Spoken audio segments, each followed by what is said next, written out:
മല്ലു KBFCയുടെ പുതിയൊരു വീഡിയോയിലേക്ക് ഏവർക്കും സ്വാഗതം. കേരള ബ്ലാസ്റ്റേഴ്സ് ആരാധകരെ സംബന്ധിച്ചിടത്തോളം വളരെയധികം സന്തോഷം നൽകുന്ന വാർത്തകളാണ് ബ്ലാസ്റ്റേഴ്സിന്റെ മീഡിയ പാർട്ണർമാരായിട്ടുള്ള മലയാള മനോരമ പുറത്തേക്ക് വിട്ടിട്ടുള്ളത്. മറ്റൊന്നുമല്ല, ഇന്നലെ തന്നെ 90 സ്റ്റോപ്പേജ് എന്ന ട്വിറ്റർ പേജ് റിപ്പോർട്ട് ചെയ്തിട്ടുണ്ടായിരുന്നു. FC ഗോവൻ താരമായ മൊറോക്കൻ താരം നോഹ സദോരിയെ സ്വന്തമാക്കാൻ കേരള ബ്ലാസ്റ്റേഴ്സ് ശ്രമിക്കുന്നുണ്ടെന്ന് പറഞ്ഞുകൊണ്ട്. എന്നാൽ ബ്ലാസ്റ്റേഴ്സിന്റെ മീഡിയ പാർട്ണർമാരാണ് മനോരമ.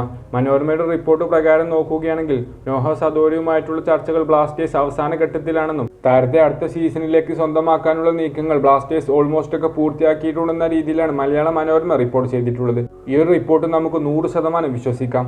കാരണം ബ്ലാസ്റ്റേഴ്സിന്റെ ഒഫീഷ്യൽ മീഡിയ പാർട്ണർമാരാണ് മനോരമ. അതുകൊണ്ട് തന്നെ 100% വിശ്വസനീയമായ റിപ്പോർട്ട് തന്നെയാണ്. അങ്ങനെയെങ്കിൽ ബ്ലാസ്റ്റേഴ്സിന്റെ മുന്നേറ്റ നിര അടുത്ത സീസണിൽ ഒരു വമ്പൻ മുന്നേറ്റ നിര തന്നെയാകുമെന്നതിൽ യാതൊരുവിധ സംശയവുമില്ല.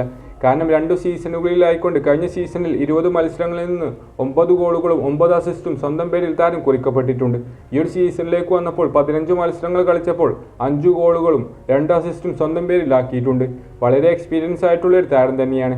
ഏതായാലും താരവുമായിട്ടുള്ള ചർച്ചകൾ ബ്ലാസ്റ്റേഴ്സ് പൂർത്തിയാക്കിയിട്ടുണ്ടെന്നാണ് മനോരമ റിപ്പോർട്ട് ചെയ്തിട്ടുള്ളത്. മാത്രമല്ല, ഈ ഒരു സീസൺ അവസാനത്തോടു കൂടി താരം FC ഗോവ വിടുമെന്ന രീതിയിൽ മാർക്കസ് മർഗുലാവ അടക്കമുള്ള മാധ്യമ പ്രവർത്തകർ മുൻപ് തന്നെ റിപ്പോർട്ടും ചെയ്തതാണ്.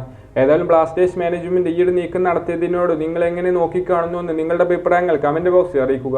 30 വയസ്സുകാരനായ ഈ ഒരു മൊറോക്കൻ താരം ലെഫ്റ്റ് വിങ്ങർ ആയിക്കൊണ്ടാണ് കളിക്കാറുള്ളത്. 4.4 കോടിയോളം രൂപ താരത്തിന്റെ മാർക്കറ്റ് വാല്യൂ വരുന്നുണ്ട്. ഏതായാലും പെപ്രക്ക് പകരക്കാരനായിട്ടാകാനാണ് സാധ്യതകൾ നമ്മൾ കാണുന്നത്. ഏതായാലും നമുക്ക് മറ്റൊരു വീഡിയോയുമായി നമുക്ക് വീണ്ടും കാണാം.